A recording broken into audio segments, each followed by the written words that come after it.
तो फ्रेंड कैसे हैं आप सब लोग। आई होप आप लोग बढ़िया होंगे। के आर सैनी के आर एजुकेटर विकास स्वागत करता हूं दोस्तों। जीडीसी भर्ती 2026 को लेकर बहुत बड़ी खुशखबरी निकल के आ रही है। तो बम्पर भर्ती यहाँ पे जारी हुई है। अभी अभी जारी हुआ है notification. JEE state master terminal LP सहित 39 प्रकार की पोस्ट पे भर्ती देखने को मिली है। एक लंबे समय बाद में इतने प्रकार के पदों पर इतनी बड़ी भर्ती यहाँ पे देखने को मिली है। अगर इस जोन से जो भाई कार्यरत है उनके लिए बहुत बड़ी खुशखबरी एक तरीके से रहने वाली है। जीडीसी के पैटर्न में बदलाव हुआ है। सिलेबस भी जो है जारी हो चुका है सभी पोस्टों का। इन सब के रिगार्डिंग बात करने वाले हैं। जीडीसी को लेकर आपके जो भी डाउट्स हैं उनके ऊपर भी बात करेंगे। तो एक तरीके से और अगर बात करें तो बहुत बड़ी खुशखबरी आप इसको कह सकते हैं। देखिए दोस्तों, जीडीसी भर्ती लंबे समय बाद आई है। बहुत अच्छा खासा कंपटीशन रहने वाला है। तो जीडीसी भर्ती की तैयारी के लिए मैं आपको कुछ बुक सजेस्ट करने वाला हूँ, उनको आप रेफर करके अपनी तैयारी बेहतर बना सकते हैं। तो यहाँ पे सबसे पहले देखिए, रीजनिंग के लिए आप इस बुक को फॉलो कर सकते हैं। केंद्र पब्लिकेशन की है। एज ए मैथमेटिक्स बुक को फॉलो कर सकते हैं। दोनों ही बुक में खास बात है कि 10,000 प्लस क्वेश्चन आपके यहाँ पे रहने वाले हैं। 2025 तक के ये क्वेश्चन किसी न किसी हर एग्जाम में पूछे गए हैं। तो ऐसे में बुक्स को आप प्रेफर करके आपकी पीआईक्यू वगैरह की यहाँ पे तैयारी कर सकते हैं। इसके अलावा सामान्य ज्ञान के लिए इस बुक को फॉलो कर सकते हैं। यहाँ से आपको 6500 पीआईक्यू मिलने वाले हैं। डिटेल से सॉल्यूशन दिया गया है और थ्योरी पढ़ने के लिए आप इस बुक को फॉलो कर सकते हैं। इसके अलावा दोस्तों, साइंस के लिए आप इस बुक को फॉलो करेंगे जहाँ पे 5500 प्लस क्वेश्चन आपको मिलने वाले हैं पीआईक्यू, और हर क्वेश्चन का डिटेल से सॉल्यूशन मिलने वाला है। तो इन सभी बुक को फॉलो करके आप अपनी बेहतरीन तैयारी बना सकते हैं। उसके अलावा यहाँ पे ऑल हिंदी और इंग्लिश दोनों मीडियम में अवेलेबल रहने वाली है बुक्स, और आप ऑनलाइन बाय करने के लिए लिंक आपको डिस्क्रिप्शन में मिल जाएगा। तो इन बुक से आप अपनी तैयारी बेहतर बना सकते हैं। तो जरूर आप इनको प्रिपेयर कीजिएगा अगर आप जीडीसी की भर्ती की तैयारी कर रहे हैं या फिर ओपन मार्केट की भर्ती आप तैयारी कर रहे हैं। दोस्तों, स्क्रीन पे आप railway recruitment cell central railway का आप जीडीसी नोटिफिकेशन देख पा रहे होंगे। 2/2026 के नाम से यहाँ पे जीडीसी भर्ती आपको देखने को मिल रही है। नोटिफिकेशन का नंबर आप देख पा रहे हैं और डेटेड ये 22/4/2026 आज ही की डेट में पब्लिश हुआ है। और आज से आप इसमें 11 जो है बजे से फॉर्म भर सकते हैं। 22/4/2026 से 21/5/2026 इसकी लास्ट डेट रहने वाली है 18 बजे। तो दोस्तों, यहाँ पे सेंट्रल रेलवे में जो भाई लोग कार्यरत हैं उनके लिए बहुत बड़ी खुशखबरी रहने वाली है। सेंट्रल रेलवे में 1/2026 के नाम से पहले भर्ती ऑलरेडी जारी हो चुकी थी, लेकिन रेलवे ने यहाँ पे जो सिलेबस के रिगार्डिंग क्लेरिफिकेशन जारी किया था, जिसके अंदर एएलपी का सिलेबस चेंज कर दिया था। इसी कारण उस भर्ती को रद्द करके यहाँ पे दोबारा से सेंट्रल रेलवे की तरफ से भर्ती जारी की गई है।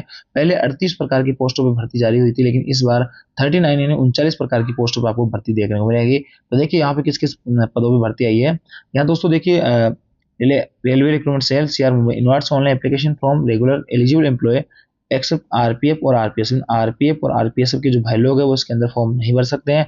पोस्ट आपकी रहने वाली एलपी टेक्नीशियन, जूनियर इंजीनियर, आपका इसके वाला नर्सिंग सुपरडेंट है, गोस्ट ट्रेन मैनेजर है, स्टेशन मास्टर है, कमर्शियल कलर कम टिकट कलर अकाउंट्स कलर कम टाइपिस्ट है, जूनियर अकाउंट जेडब्ल्यू की पोस्ट है, जूनियर कलर की है। एसएमएस जीडीसी कोटा इस पर वैकेंसी इंडिकेटेड बिलो। यहाँ पे वैकेंसीज आप देख पाएंगे। जूनियर अकाउंट असिस्टेंट कम टाइपिस्ट यानी जेडब्ल्यू की जो भर्ती है बहुत अच्छी खासी आप इसको मान सकते हैं। जनरली ये पोस्ट आपको बहुत कम देखने को मिलती है। बहुत ही शानदार पोस्ट रहती है। हेडक्वार्टर डीआरएम हेडक्वार्टर आपकी ड्यूटी रहती है। इसके अलावा यहाँ पे 5 वीक आपकी यहाँ पे ड्यूटी रहने वाली। तो ये पोस्ट है बहुत ही बेहतरीन मानी जाती है रेलवे के अंदर प्रमोशन के मामले में और पोस्टिंग के हिसाब से। बाकी यहाँ पे नाइट ड्यूटियां वगैरह आपकी नहीं रहती है। अकाउंट्स कलर की वैकेंसी 26 है और सीसीटीसी की 112, जहां से आप टीटी बनते हो सीसीटीसी के माध्यम से, वो पोस्ट आपकी 112 रहने वाली है। जूनियर कलर कम टाइपिस्ट की जो वैकेंसी है वो 30 यहाँ पे रहने वाली है, जो कि बहुत ही बेहतरीन पोस्ट यहाँ पे मानी जाती है। जेई की जो है आपकी इलेक्ट्रिक जीएस की जो पोस्ट है 6 है, टीआरडी की 11 है, ईएमयू की आपकी 9 पोस्ट रहने वाली है, टीआरएस की आपकी 6 है और टेक्निकल डीजल इलेक्ट्रिकल की यहाँ पे 2 पोस्ट रहने वाली है। इसके आगे दोस्तों अगर बात करें तो देखिए यहाँ पे और भी टेक्नीशियन की कई टाइप की वैकेंसीज आपको देखने मिली, हालांकि वैकेंसी ज़्यादा नहीं है। इसके अलावा दोस्तों असिस्टेंट लोको पायलट एलपी की बहुत बम्पर भर्ती यहाँ पे देखने को मिली है। 908 पदों पे आपकी वैकेंसी यहाँ पे रहेगी। मैं आपको बता देना चाहता हूँ कि इन सभी पोस्ट की जो क्वालिफिकेशन मांगी जाती है वो आप डायरेक्ट रिक्रूटमेंट आरआरबी जो एग्जाम लेती है उसके अंदर जो क्वालिफिकेशन आप लोगों की रहती है वही क्वालिफिकेशन यहाँ पे मांगी जाती है। और अगर आप एक से अधिक पोस्ट के लिए क्वालिफिकेशन एलिजिबल होते हो तो एक से अधिक पोस्ट के लिए आप आवेदन कर सकते हो। सभी का आप एग्जाम भी दे सकते हो और प्रेफरेंस आप जो डालोगे उसी के अकॉर्डिंग आपको पोस्ट का अलॉटमेंट कर दिया जाएगा। याद रखिए, प्रेफरेंस में आप जो है मेडिकल स्टैंडर्ड का भी ध्यान रखेंगे। आपका मेडिकल स्टैंडर्ड जिस भी स्टैंडर्ड का है उसकी पोस्टों को आप प्रेफरेंस यहाँ पे देंगे। इसके अलावा दोस्तों यहाँ पे जेईपीओ की 52 पोस्ट है और वर्क्स की आपकी 24 है। टेक्निक फिटर की अलग अलग टाइप के टेक्नीशियन की वैकेंसीज है। वर्कशॉप में आप 13 पोस्ट है और डीजल मैकेनिक फिटर की आपकी 5 पोस्ट यहाँ पे रहने वाली है। इसके अलावा दोस्तों यहाँ पे देखोगे आप टेक्नीशियन की कई सारी पोस्ट हैं। दोस्तों 34 नंबर पे आपको नर्सिंग सुपरडेंट की पोस्ट भी देखने को मिलेगी, जो कि 21 पदों पे आपकी भर्ती रहने वाली है। लेवल 7 की पोस्ट है, बहुत ही शानदार बेहतरीन पोस्ट आप इसको मान सकते हैं। अगर मेडिकल में आपने जो है डिग्री डिप्लोमा कर रखा है, जो कि अभी मैं आपको बताने वाला हूँ। स्टेस मास्टर की वैकेंसी बहुत ही शानदार, जीडीसी में 57 पोस्टों पर आपकी भर्ती रहने वाली है और ट्रेन में देखिए 54 पोस्ट आपकी रहने वाली है। तो इतने सारे पदों पे अच्छे अच्छे पदों पे आपकी अच्छी अच्छी वैकेंसी देखने को मिली है। तो ऐसे में जो भी भाई लोग एलिजिबिलिटी रखते हैं वो जरूर आवेदन करिएगा। और याद रखिए इसके अंदर सेंट्रल लेवल के अंदर जो भाई कार्यरत है, आरपीएफ और आरपीएस वाले भाइयों को मौका नहीं मिलेगा। आप सेम लेवल के लिए या फिर अपर लेवल के लिए यहाँ पे फॉर्म भर सकते हैं। सेम लेवल के लिए भी ये कंडीशन है कि आप जो है सेफ्टी में हो, तो आप सेफ्टी से सेफ्टी की पोस्ट पे आप सेम लेवल पे जा सकते हो, या फिर नॉन सेफ्टी से आप जो है सेफ्टी की पोस्ट पे भी जा सकते हो। लेकिन सेफ्टी से आप नॉन सेफ्टी की पोस्ट जो है सेम लेवल के अंदर आप फॉर्म नहीं भर सकते हो। तो इस पीडीएफ को इस नोटिफिकेशन में टेलीग्राम ग्रुप में भेज दूंगा, वहां से आप डिटेल से जाके देख सकते हैं। जो भाई लोग ट्रेनिंग में कर रहे हैं, जैसे कि सेंट्रल में कार्यरत है, अभी रिसेंटली जिनका सिलेक्शन हुआ है, वो इसके अंदर आवेदन नहीं कर सकते हैं, जो भी अंडर ट्रेनिंग है। और ये आपके अगर फाइनल रिजल्ट आता है ट्रेनिंग वगैरह का सारा कुछ इस डेट तक, 21/5/2026 तक, तो आप लोग इसके अंदर एलिजिबल रहने वाले हैं। इसके अलावा दोस्तों आपने जैसे ग्रेजुएशन वगैरह चल रही है आपकी, आपके जो भी डिग्री डिप्लोमा आपके चल रहे हैं और आप 21/5/2026 तक आपका फाइनल रिजल्ट नहीं आता है, तो आप इस पोस्ट के लिए एलिजिबल नहीं माने जाओगे। देखिए इंपॉर्टेंट इंस्ट्रक्शन में कई सारी चीजें आपकी क्लियर रहने वाली है। नो मिनिमम सर्विस, यहाँ पे कोई भी मिनिमम सर्विस का क्राइटेरिया नहीं है। कैंडिडेट्स हुए है रिजाइंड, जिन्होंने रिजाइंड हो गया या जिन्होंने ट्रांसफर हो गया है सेंट्रल से, वो लोग इसके लिए एलिजिबल नहीं रहने वाले हैं। Before filling up the online application, candidates advise to thoroughly read all instruction, आपको सभी इंस्ट्रक्शन ध्यान से पढ़ने हैं। Candidates are advise to visit, आपको पिछले वेबसाइट का विजिट करना है और यहाँ पे आपको मोबाइल नंबर और सारे कुछ चीज़ें आपको सही सही देनी है फॉर्म भरते टाइम। और इसके अलावा eligible of candidates will be consider only on the strength of information furnished online, आप ऑनलाइन एप्लीकेशन जो भरोगे उसी के आधार पे यहाँ पे रहने वाला है। और सारी कुछ चीज़ें आपको सही सही यहाँ पे भरना है और भी कई सारी चीज़ें भरी यहाँ पे आपको बताई गई है कि फॉर्म आपको समय से भरना है। और रेगुलर एम्प्लॉय जो रहने वाले हैं वो सभी लोग यहाँ पे आप देख सकते हैं कि एजुकेशन जो क्वालिफिकेशन है वो आपकी डायरेक्ट रिक्रूटमेंट कोटे की जो भर्ती होती है वो सारी कुछ इसके अंदर मांगी गई है। आरपीसी वाले भाई लोग इसके अंदर फॉर्म नहीं भर सकते हैं।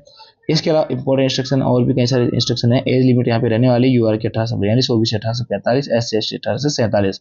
एजुकेशन क्वालिफिकेशन दोस्तों यहाँ पे वही है कि जो एक पूरा चार्ट में आपको दिया हुआ है, आप देख सकते हैं। रिजर्वेशन आपका रहने वाला है। एलपी की जो पोस्ट है उसका सिलेबस यहाँ पे जो है सिलेबस चुका है या इसका एग्जाम पैटर्न है वो थोड़ा बदल गया है।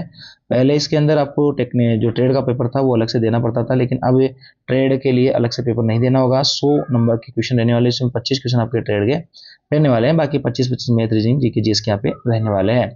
और ये लोग भाई लोग इसके अंदर एलपी में जो है रहने वाले हैं। अगर आपने ये सब चीज़ें कर रखी है कोई भी चीज़ में से, तो आप एलपी का फॉर्म भर सकते हैं। एक बात मैं आपको और बताना चाहता हूँ कि आपने मान लो ग्रेजुएशन भी कर रखी है और आपने एलपी का भी फॉर्म आईटीआई वगैरह भी कर रखी है, तो आप एलपी का फॉर्म भी लगा सकते हैं। और ग्रेजुएशन के लिए जो पोस्टें होती है जैसे कि सीसीटीसी है, आपका जेडब्ल्यू है, स्टेशन मास्टर है, ट्रेन मैनेजर है, इन सभी पोस्टों पे आप लोग फॉर्म भर सकते हैं। तो एक से अधिक मौका आप लोगों को यहाँ पे मिलने वाला है। और स्टेशन मास्टर के लिए वही एनटीपीसी ग्रेजुएट लेवल की जो पोस्टें होती है या उसी के तरीका सिलेबस आपका रहने वाला होता है, वही एग्जाम पैटर्न है। वहाँ आपको 2 एग्जाम देने पड़ते हैं, यहाँ आपका एक ही एग्जाम रहने वाला है। स्टेशन मास्टर के लिए आपका साइको का एग्जाम भी रहने वाला है। इसके अलावा सभी तमाम तरीके की पोस्टों का यहाँ पर डिटेल से जानकारी ले सकते हैं कि किन किन पोस्टों में क्या क्या माना जाएगा। जेई की जो पोस्टें हैं अलग अलग पोस्टों के लिए अलग अलग क्वालिफिकेशन रहती है। और आपको मेनली मैं कहूँ तो जो डायरेक्ट भर्ती रहती है वो सारी कुछ एजुकेशन क्वालिफिकेशन यहाँ पे मांगी जाती है। डिटेल से आप इसके अंदर देख सकते हैं। सभी भाई लोग इस नोटिफिकेशन में आपको टेलीग्राम ग्रुप में भेज दूंगा, वहां से जाके आप सारी कुछ चीज़ें देख सकते हैं। अकाउंट क्लर्क और जूनियर क्लर्क कम टाइपिस्ट और कॉमर्शियल ये तीनों पोस्ट आपकी एनटीपीसी ग्रेजुएट अंडर ग्रेजुएट की जो पोस्ट है वो रहने वाली है। तो आपने 12th कर रखी है, 12th में आपका 50% से अधिक मार्क्स एग्रीगेट यहाँ पे होना चाहिए इन पोस्टों पे जाने के लिए, अगर आप यूआर और ओबीसी के कैंडिडेट्स हो तो। इसके अलावा अगर आप SC ST हो तो आपको यहाँ पे ये छूट मिल जाएगी 50% वाली। तो इस तरीके से आप देख सकते हैं। और नर्सिंग सुपरडेंट के लिए भी आपको अलग से यानी हर पोस्ट की आपको डिटेल से जानकारी मिल जाएगी और आपको किन किन फॉर्मेट में अपने कास्ट सर्टिफिकेट वगैरह बनवाने हैं वो सारी कुछ चीज़ें भी आपको मिल जाएगी। और देखिए यहाँ पे एक टेबल भी दी हुई है जहाँ पे हर पोस्ट को आपको बारीकी से समझाया गया है, कौन से किस डिपार्टमेंट में आएगी, किस मेडिकल इनका जो मेडिकल स्टैंडर्ड क्या कुछ रहता है और यहाँ पे इनकी एजुकेशन क्वालिफिकेशन क्या रहेगी। जैसे 4 पोस्टें की आपकी रहने वाली है, आगे की पोस्टों के लिए रहने वाली है। तो इस तरीके से आप इस चार्ट के अंदर संपूर्ण जानकारी ले सकते हैं। तो दोस्तों यह थी जानकारी, आई होप जानकारी आपको अच्छी लगी होगी। वीडियो आपको चलिए वीडियो को लाइक कीजिए दोस्तों, शेयर जरूर कीजिएगा। Thank you.